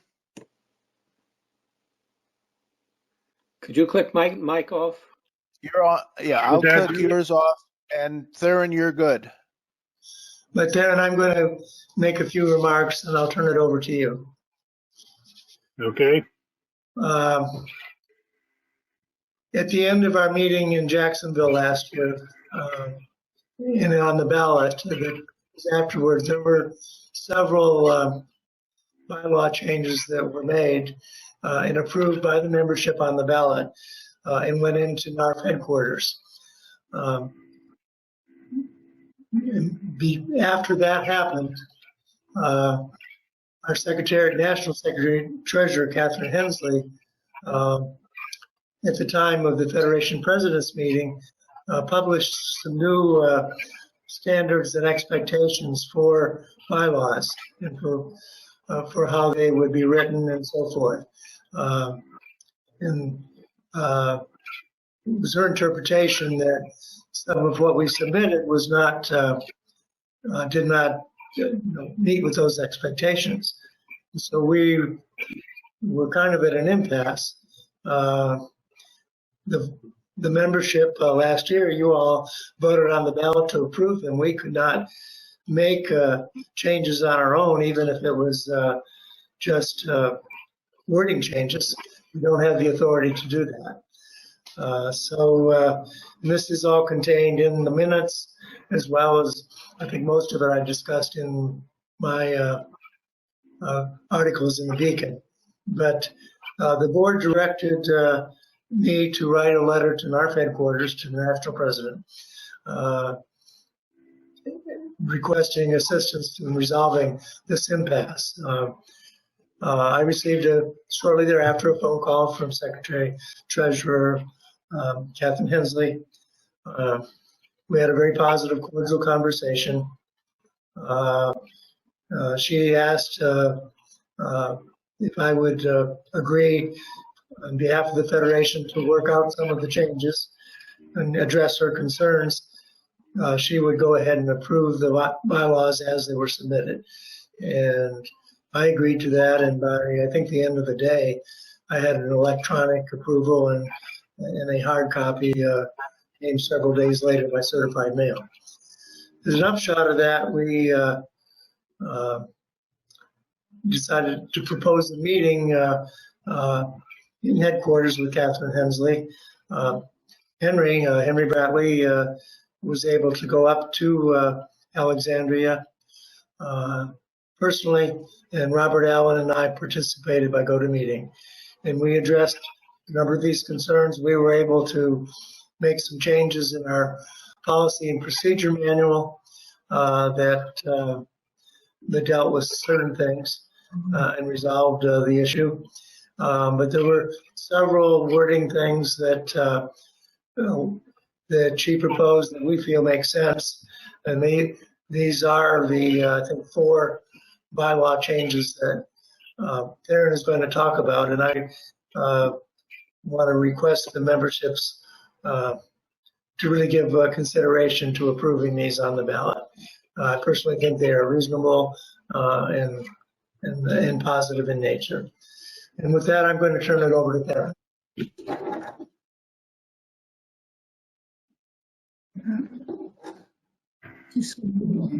Okay. Darren, if you want to, you can click on your camera on the black bar there and you'll come up.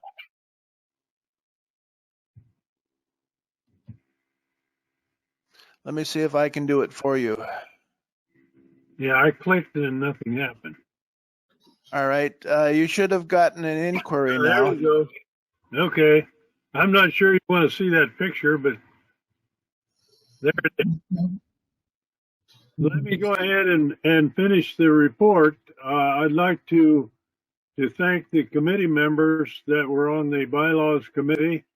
They were Chris Huber, Area 3, Paul Carew, Area 4, Carolyn Bronson, Area 5, Gerald Wingate, Area 6, and myself, Area 1-2, as acting chair, as approved by the Federation Board, and advisory Tom Jennings. And I thank you very much for your help in this. Tom has already given you the history of the bylaw changes or amendments that are being considered. We received no other amendments to consider at this time. So the amendments were approved by the Federation Bylaws Committee. Amendment 1, Article 4, Section 3, and Article 7, Section 3 to 8. Current bylaws, in the current bylaws, heads of the committees are inconsistently referred to as chair, chairman, or chairperson. If adopted, heads of committees will be referred to as chairs. The Amendment 2, this is throughout the bylaws, replace the terms composed of and comprised of with comprising, or the correct grammatical wording throughout the NC NARFE bylaws. Amendment 3, the duties of the Federation Treasurer, Article 4, Section 6. Delete the term monies and insert funds, and delete reference to securities and other investment funds placed in a safety deposit box. If adopted, it will read, the treasurer shall receive all funds of the organization, deposit them in a federally insured bank, credit union, or federal savings bank as approved by the executive board.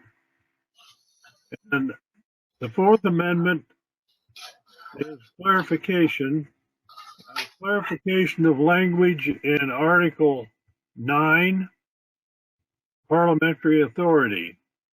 There's no section in this article.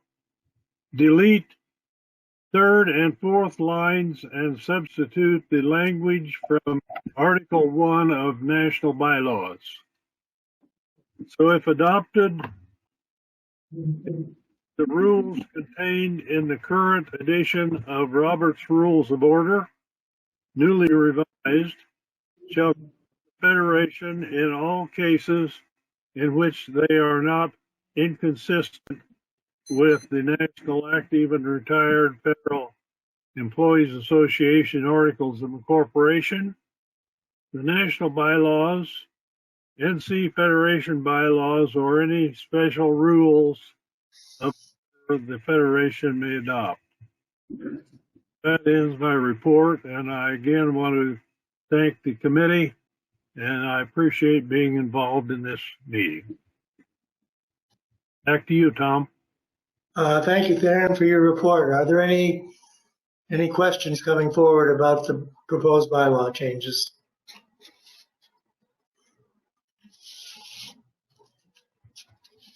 Hearing none, we'll move ahead to the ballot voting process. I'm going to turn it over to Dave Phillips and Helen Bronson. And if you both can come forward.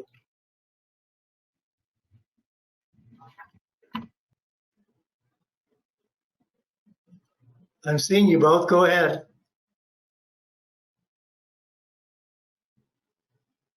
Dave, we're not hearing sound. Forgot to unmute myself here locally. Helen and I were appointed to the Standing Committee of the Ballot and Teller Committee last August. Those members are Helen is the chair. I'm the advisor. Area 2 is Sue Hawkins. Area 3 is Chris Huber, volunteered to fill in for that. Area 4 is Peter Eckhoff. Area 5 is Helen Bronson. And Area 6 was James Sears. Now, this year, we're going to continue with the paper ballot to comply with the mandate of one member, one vote. The Voting Procedure Committee is looking into other methods of like an electronic process to vote, but we're nowhere near ready to make a decision on that yet, so it will be paper again this year. Everyone in the North Carolina Federation, whether you're a chapter member or a national only member, should receive a ballot. But as we said earlier, it is important to make sure that you have your correct address on file with in the NARFE database. You can check your address by going to narfe.org on the website, check on my account, and you can update your address in there if it is not correct. And Robert Allen has mentioned this. He gets several beacons that are returned because of bad address labels of inaccurate addresses. So you want to make sure that you have your accurate address so you can participate in one member, one vote. The other thing that's important, and we have a copy of this is what the ballot, as far as we know right now, will look like. The Federation officers will be down the left-hand side, and you mark each person there that you want to elect with an X in the box. President is Henry Bradley, Executive Vice President Charles Talley, Secretary myself, and the Treasurer Sam Crane. Now, we have only vote for the area vice president in the area in which you live. At this point, we only have 2 candidates for area vice presidents, and that's in area 1/2 or area 2, which is Patricia Brannon, and area 6, Victor Heinrich. So only the members living in area 1/2 or area 2 and 6 would vote unless we get candidates in that come in under the wire for the other areas. But right now we don't have any candidates for area vice presidents in area 3, 4, or 5. Now moving over to the middle, we don't have we just had the courtesy resolution, and we don't have any others. We have there the proposed North Carolina budget, and I did correct that to make it 24,000. And you mark either accept or adopt or reject. And then below is the proposed bylaws, which Theron just went over. And again, we're asking you to vote on each individual proposed amendment. We're not doing just a one box click approve all. So that's what we anticipate the ballot will look like. As soon as we know it's complete after this annual meeting ends, we will be sending it on to the printer so that we can get it out. We're hoping to get it out in early June and have it back by near the beginning of July. Henry, can we have the important reminders?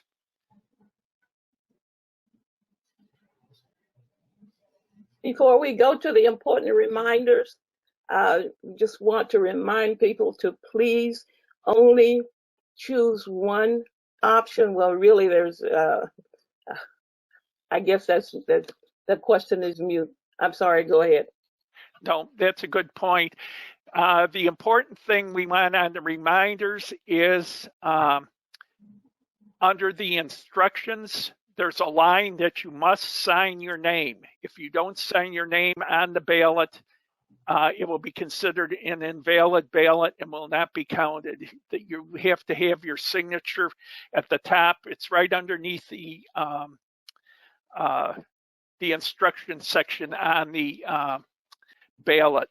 And then the important reminders, you need to make sure that you have signed your ballot, that you only vote for one person in each area. It's folded so that the return address comes. Helen will talk about the box that she has. Please, no staples. Post office does not take kindly to staples. And don't go, we know that 3M likes to make money on their Scotch tape, but please only one piece of tape in the left hand and the right hand corners. You don't need to tape it around all four sides. It will require a first class stamp, and we're asking that it be mailed. You should have it in plenty of time to meet the requirement of 30 days. And we're asking that each ballot be postmarked no later than midnight on July 13th so that it's received back by around the 18th of July. And then, go ahead, Helen. Go ahead, Helen. Piggybacking on that, you only need one stamp. The post office has determined that one stamp is sufficient for the weight of the ballot. If you forget to mail your ballot early and you're close to the July 13 postmark deadline, if you are able to, it's a good idea to take it to the post office and ask them to postmark it for the current date that you take it, so that you're certain you have met that deadline date of July 13. They will postmark it if you ask them to. And that way, if your ballot is delayed for some reason in the mail and I don't get it until after July 18th, it will still be able to be counted because you had them postmark it before that July 13th date. Right, we're giving them 5 days to get it from your post office to Helen's mailbox. But in the case, the important thing is that it be postmarked by July 13th. And this year we are going to try to save costs with the ballot and teller committee by using, rather than a hotel, we would be counting the ballots here in Salisbury, hopefully at a local church where we can get a room that's secure where we can do that. And we'll also use members of the committee that are more local so that we don't get into expensive having to pay for overnight rooms and things like this. So we are trying to keep the costs down, but to keep this as efficient and as timely as we can. Okay, that's. Helen, anything else to add? Go ahead, Dave. Go ahead. No, go ahead. I was going to say, go ahead, Helen. Okay. The ballots are mailed to me, and I check the post office box on a daily basis. Even to the very day that I leave, I check it that morning. And once we get on site to actually count the ballots, we open them all up at the same time, trying not to damage the ballots, because in this instance, because you will only use 2 pieces of tape this year and not the staples and taping all around that we experienced last year. But we last year, and we counted in teams of 2, and we'll probably use the same method this year because that seemed to work very well. That also helped us to double check the counting. Each team used their tally sheets, and then we totaled those sheets at the end of the process. And then of course, the results will be reported to the Federation President, Tom Jennings, and then thereafter the results will be announced on the website and in the on Facebook, and also in the next issue of the Beacon newspaper. So keep in mind, please read those important reminders, read them carefully. If your ballot is not signed, we don't count it. If you check more than one item in each section, that ballot is not counted. So please read those reminders very carefully. Dave and Helen, thank you very much for the report. The procedure actually is a joint announcement from Helen and myself as president about the results of the election. I want to encourage everyone to consider all the information about the voting and the candidates and so forth, and really encourage you to participate in the vote. I had the privilege of representing the Federation at the President's meeting in Arizona last summer, and our Federation had one of the highest participation rates. It wasn't as good as we'd like to see. I think it was about 15%, but it was significantly better than a number of other federations. And I was really proud about how we conduct our ballot voting process here in North Carolina, and very proud of how that worked. Okay, thanks. Thank you both. Thank you, and stay safe. Now we're going to proceed. I'm going to turn the program over to Henry Bradley as Executive Vice President for conducting the award ceremony. He's not able to do it as part of the banquet. I guess he's going to have to be the entertainment. I don't know. I'm not having that either. But otherwise, Henry, let's go ahead with the awards program.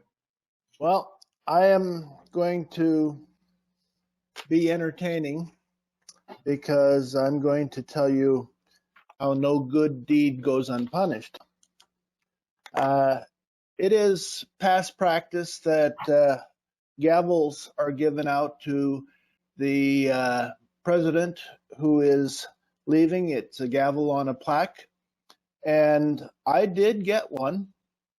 And in order to not have to carry it with me to the meeting, I had it shipped directly to the Crown Plaza in Hickory.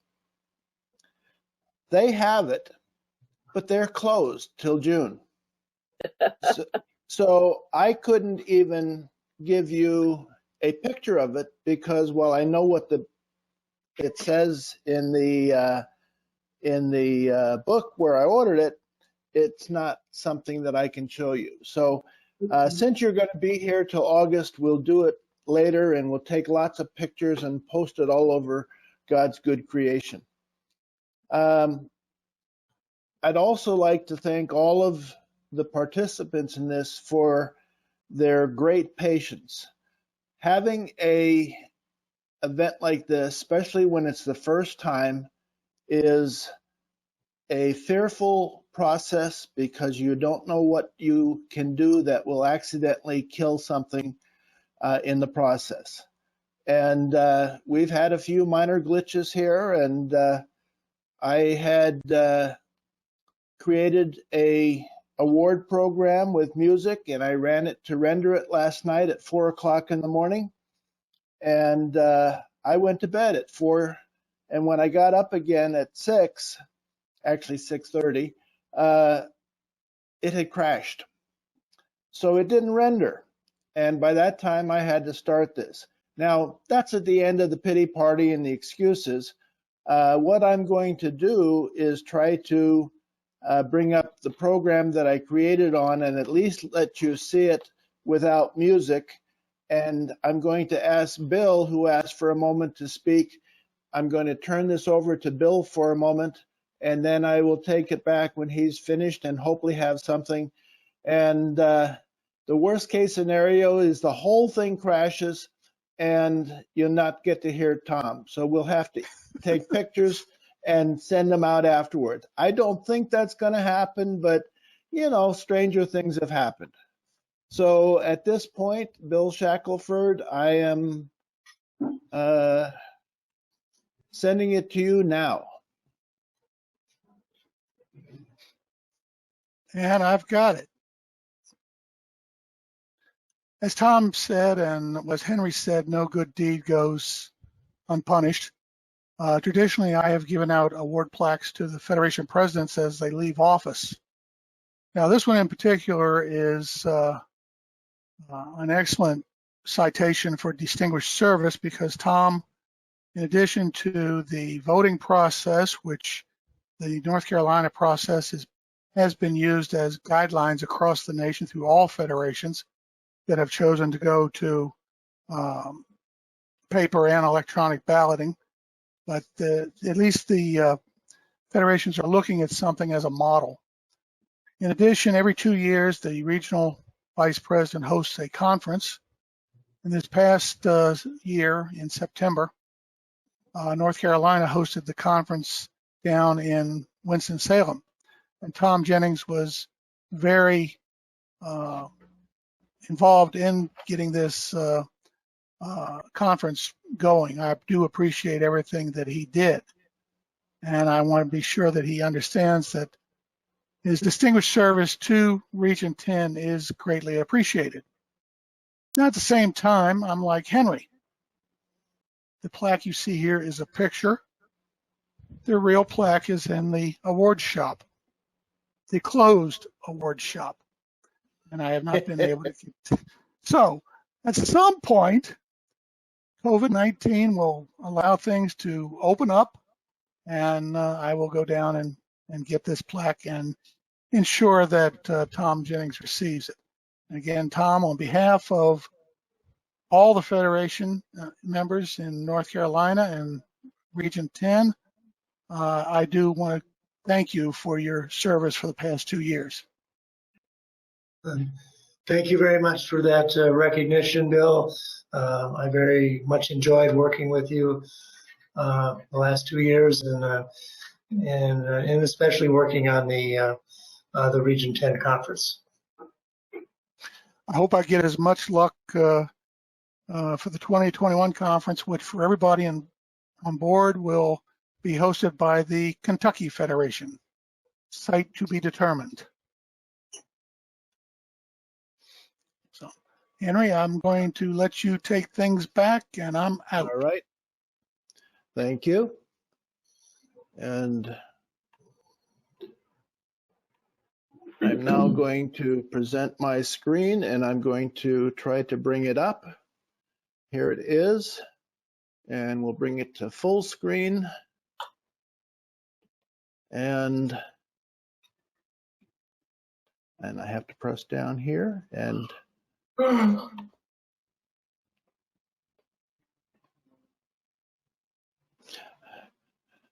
I'm hearing the music, but you won't.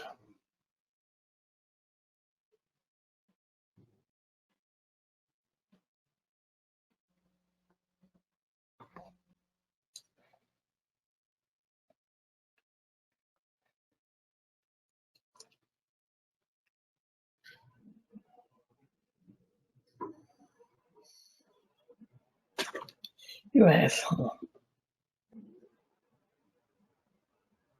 Can you hold it up to your mic up to the speaker? The headsets are in my, let's see if I can do it this way without screaming.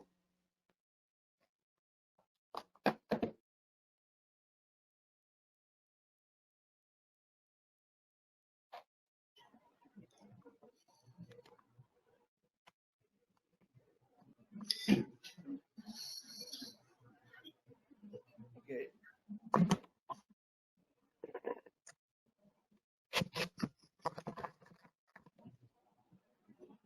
I tried.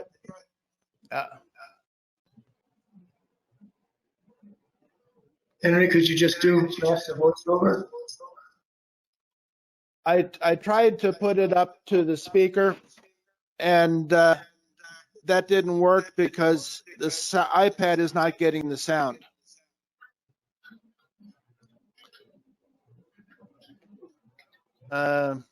And we know it doesn't work by just taking it out and going on the local. I'll give it a try.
Oh, did you know you were going to visit?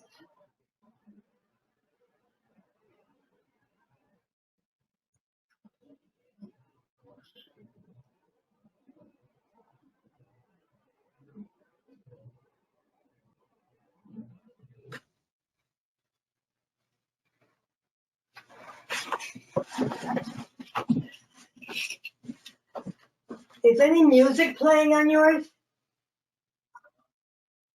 There is no music playing at this time. I'm hearing.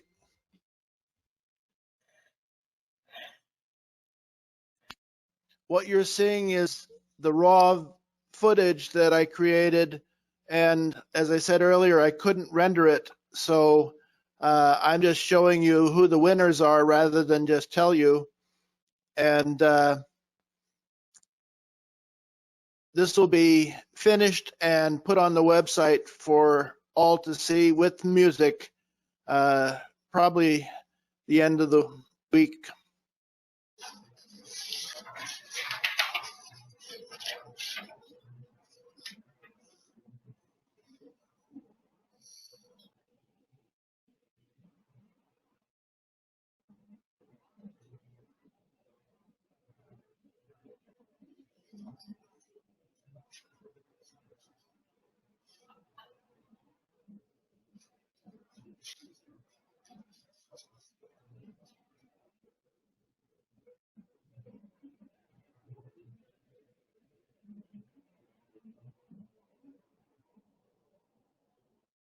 It didn't like Ron's picture, so that's why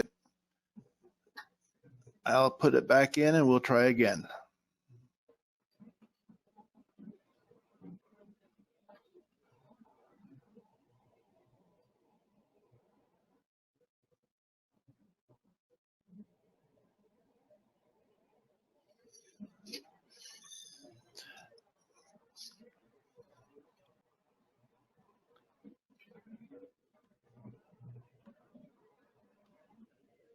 All right, I'm trying to give it back to you now, Tom. So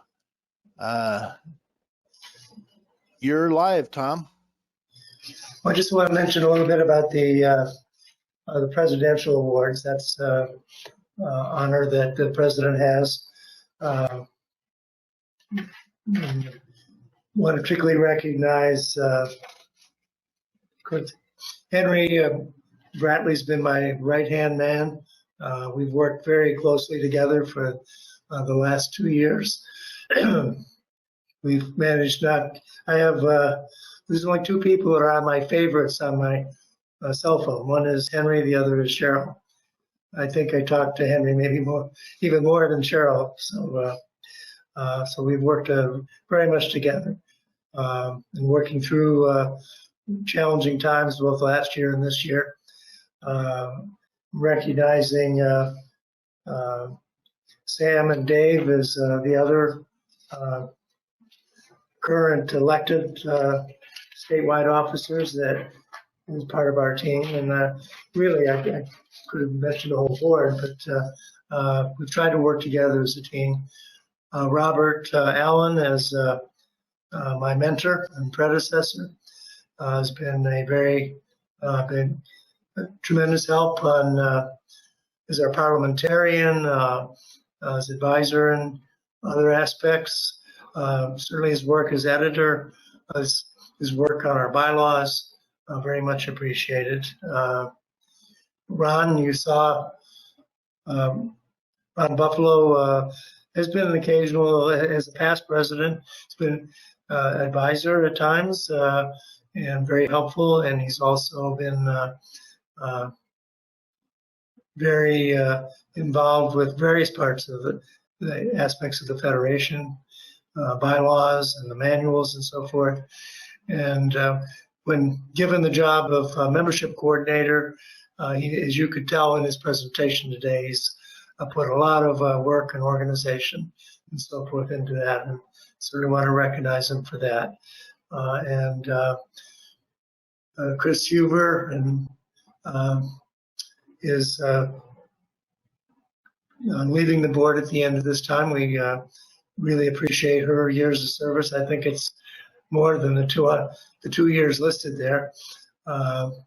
And she's done a lot in her area to represent her chapters. She's pushed a lot for our working to get into federal agencies in her area. I've also was privileged as president and vice president to go to a couple of the picnics in the Greensboro area, I believe it was. Yes. And she organized a bunch of the organization of those picnics, which were very enjoyable. So we're going to miss Chris, and everyone else involved here. So again, as president, I very much appreciate the support that I've had from the team here. Any success I've had because of all of you, not because of me. And that's all I have right at the moment. I think we're going to do some more final drawings, and then I will have a few final remarks.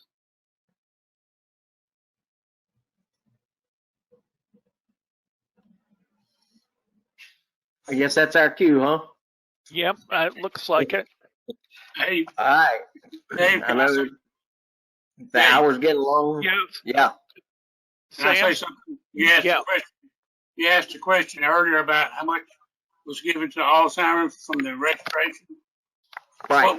What we did is once we found out that we were not going to have our meeting in Hickory and it was going to go to virtual, then people that sent in restoration ahead of time, there was no need to keep it because it belonged back to them since we weren't going to have a physical meeting. So what I did is I sent out a letter to everybody that had registered, giving them a chance to either take all the money back that they give me, which was $70, or pass it on to Alzheimer's. Numerous people gave it back to give to Alzheimer's, and the total amount that we sent to Alzheimer's from the restorations was $445. Plus an extra $35 that was sent in after the fact, for a total of $480. Right. Fantastic. Thank you. Yeah, that sounds good. That's 480 more than they had. Yes, And, that's great. I do know our chapter sent in like $360 for like our end of the year contribution for all the money we take up at the meeting. So I don't know if that goes towards this event donation or not, but anyway, we were happy to So individual chapters that send it in is counted for separately. This was just restoration money. All right. All right, well, moving on to the final awards. Looks like we got 6 monetary awards to give away and then 2 Blue Cross Blue Shield awards. And chapter 804, Washington chapter, has donated $50, and we're going to give out 2 $25 awards. So Dave, if you would draw the next 2 names for those $25 awards. Michael Belmont.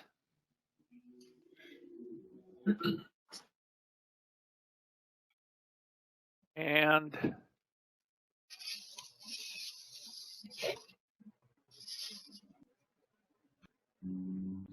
Henry Bradley. All right, we know that guy. Okay, so that's the 2. Now we're going to do the Charlotte Awards.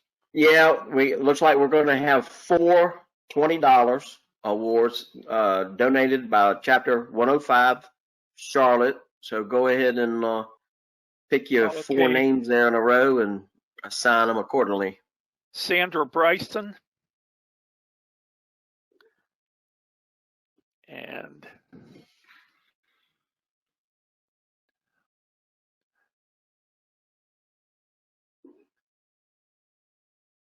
Christine Potter.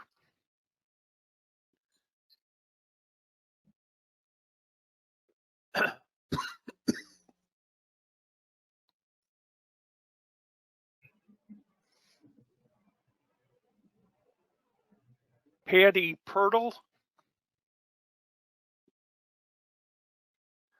And one more, I think, right? Yeah, total of those should be 4. Yeah. Dwight Weaver. All right. Sounds great. Once you get the your accounting down there on who's assigned what, pull 2 more. I guess we're doing the last 2 Blue Cross Blue Shield giveaways. Okay, this one for Blue Cross Blue Shield is Andrea Schmidt.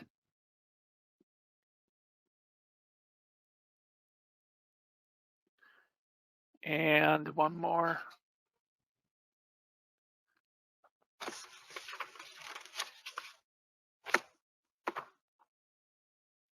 Mark Brown.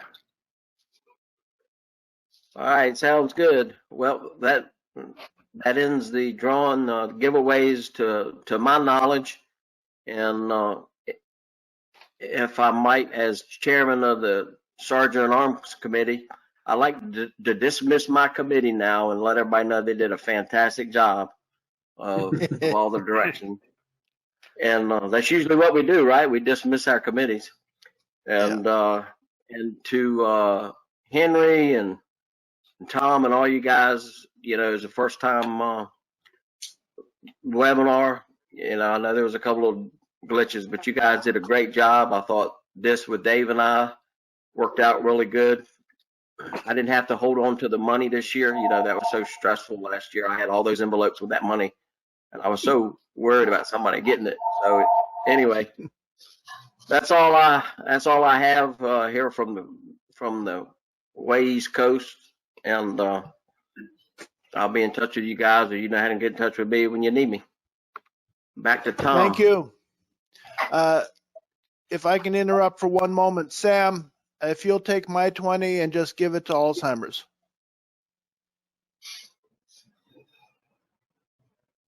Will do. Thank you.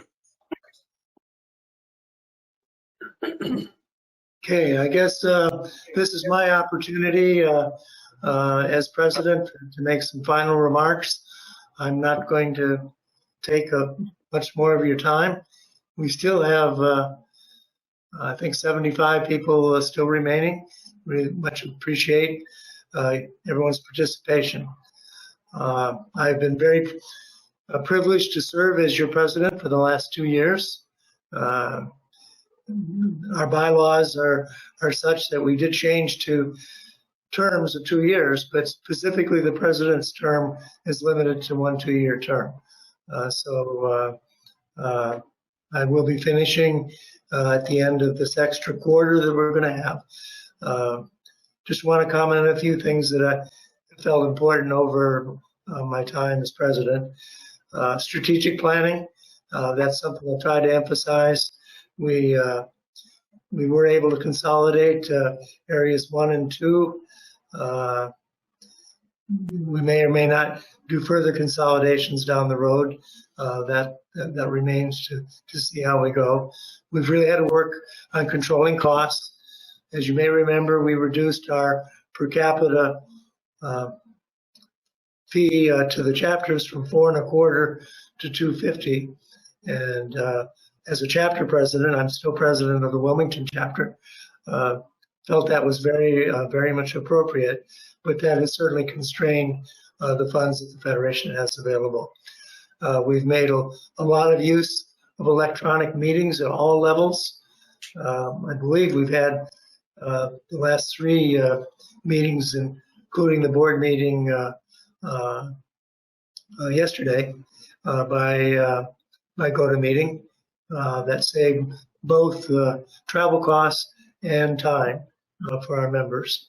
But you can't have every meeting a GoToMeeting. We need to have, hopefully when this COVID virus situation is under better control, to be able to be back together.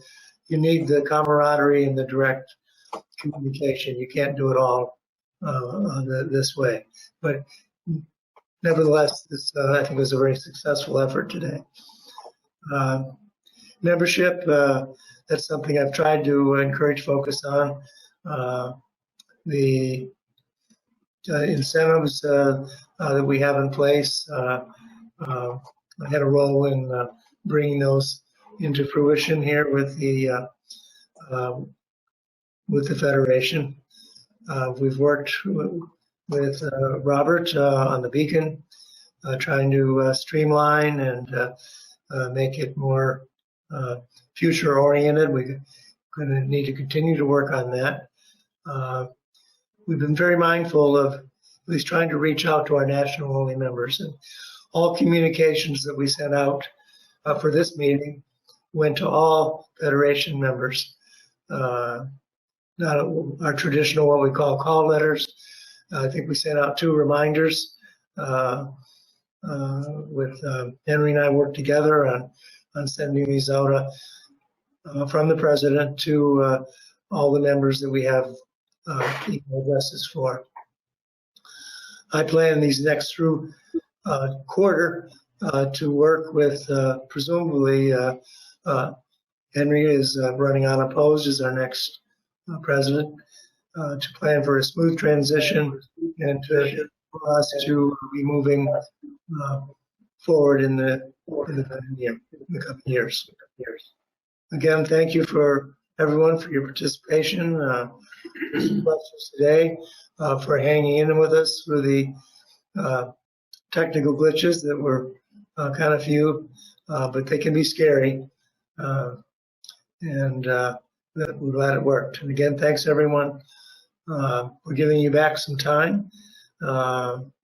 Again, we very much appreciate having the opportunity to be with you today. And with that, I think I will call the end of the 64th annual meeting of the North Carolina Federation of NARFE. Congratulations, Tom. Job well done. Thank you, Robert. Yeah, very nice. Thank you. Enjoyed working with you, Tom, as always. Thanks. Appreciate it. Kudos to you all. Good job, Tom. Thanks. Very good, Tom. Good job. Kudos to everyone.